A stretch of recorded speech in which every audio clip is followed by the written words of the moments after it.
Welcome back, focused learners, to another deep dive explainer.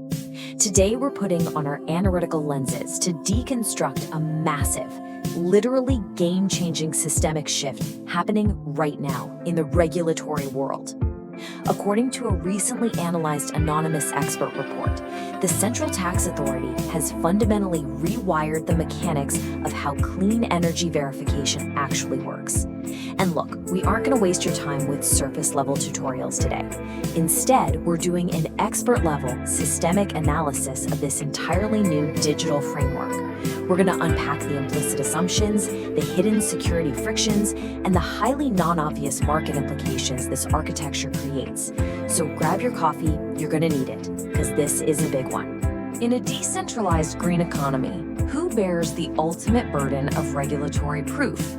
Seriously, think about that for a second. For decades, the answer was always, well, the consumer. But this new regulatory architecture, it completely flips that dynamic on its head. If you really want to understand the future of market viability for energy-efficient products, you absolutely have to understand the underlying data architecture that dictates it. We're ignoring the basic how-to steps today to focus entirely on actionable insights and the deep cause and effect relationships embedded in this new system.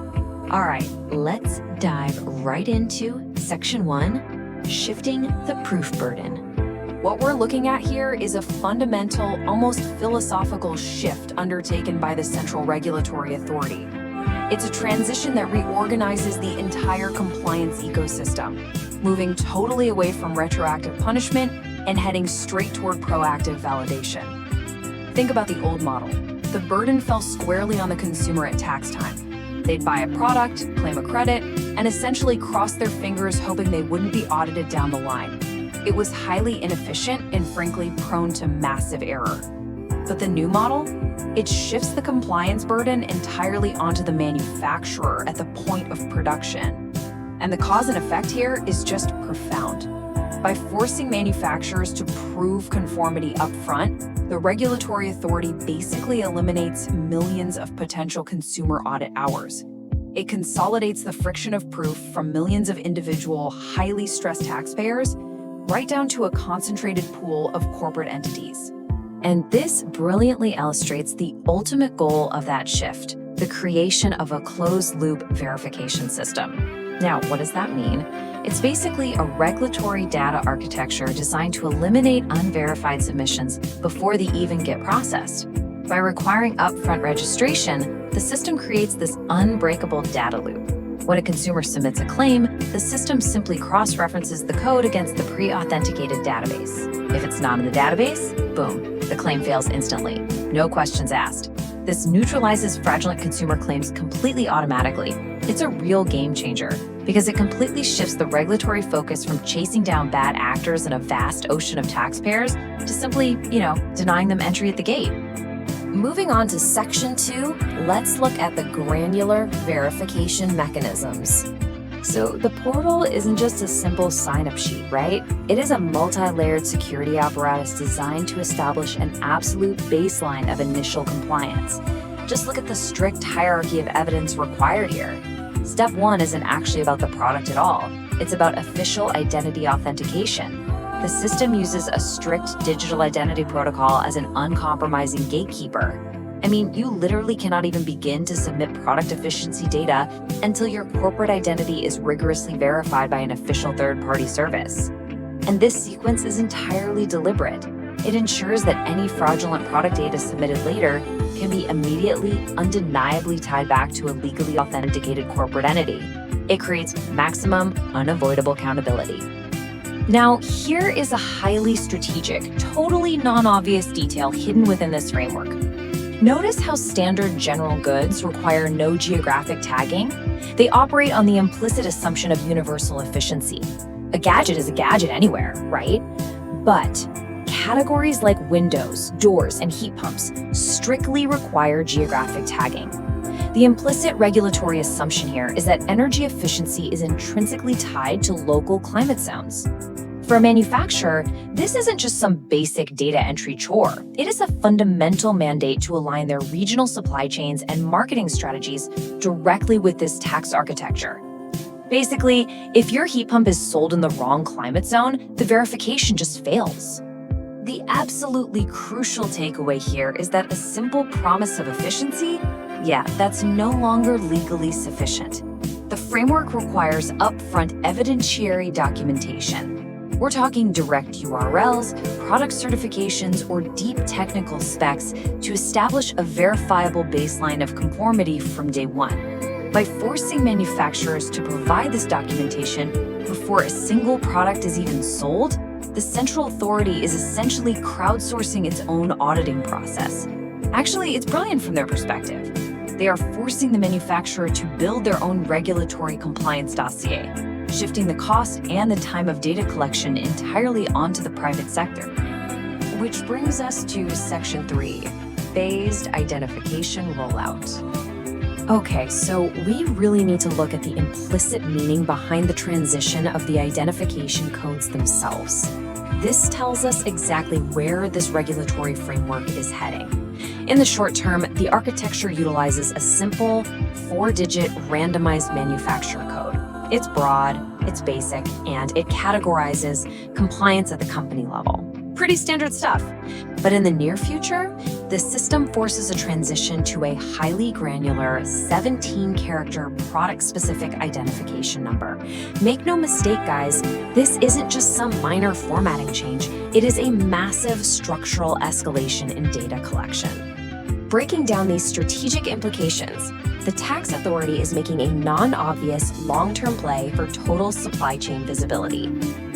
By shifting from a 4-digit company code to a 17-character item-level code, regulators are establishing the capability to track compliance down to the individual unit level. This dramatically enhances their automated cross-referencing capabilities and effectively closes any remaining product-level fraud loopholes. It signals to the market loud and clear that the era of broad, generalized compliance is rapidly coming to an end. The regulatory magnifying glass is getting much, much sharper. Let's pivot slightly to Section 4, Maintaining Historical Auditability. You know, a data system is only ever as strong as its historical integrity. When a manufacturer generates their identification code in this portal, they are strictly limited to a single code regeneration from a randomized batch of 5, just one. This is not a software limitation, and it's definitely not a glitch. It is highly designed security friction. By restricting regeneration to exactly one attempt, the system prevents users from just constantly refreshing the page to manipulate the database or, go fishing for a specific alphanumeric sequence.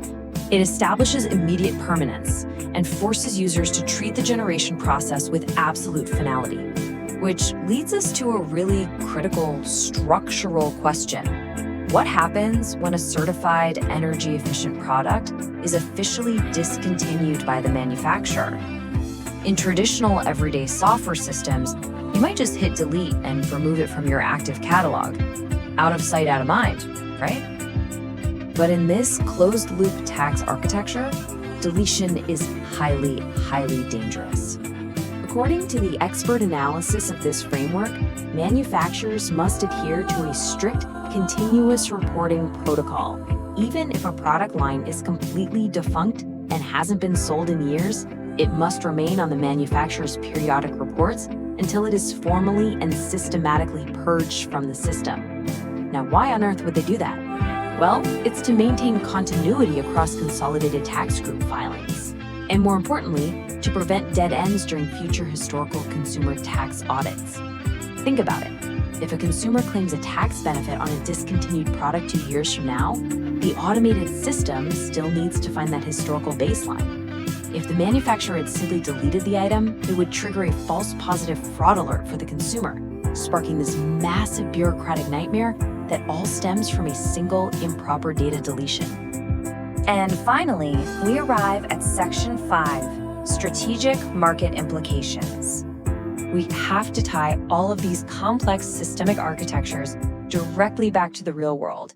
And honestly, that means the stark reality of business survival. Just look at the brutal direct cause and effect relationship regarding that 5% invalid code rate. If a manufacturer properly integrates with this closed loop system and secures a validated code, the consumer's financial incentive is safely secured. 95% of the time, great. But if a manufacturer fails this upfront verification or their code is missing or invalid, it represents an instant nullification of the consumer's tax benefit. In a hyper-competitive green economy, a product that suddenly costs the consumer thousands of dollars more, simply because it lacks a verified digital code, will see its market appeal absolutely destroyed overnight. I really want to leave you with this powerful consensus from the anonymous expert report we've been analyzing today. In modern green markets, compliance is no longer just a legal hurdle. It is a foundational prerequisite for consumer sales viability. Let that sink in. The Central Regulatory Authority has essentially weaponized market demand. If you don't play by their rigorous, upfront digital rules, your product practically ceases to exist in the eyes of the consumer's wallet. It forces us to ask a pretty difficult question. As regulatory agility increasingly dictates actual market share, is your organization structurally prepared for a future where every single product must justify its own existence before it even hits the shelf? Think about that as you navigate these incredible structural shifts happening in our economy. Thanks for joining me on this deep dive, Focused Learners, and I'll see you in the next explainer.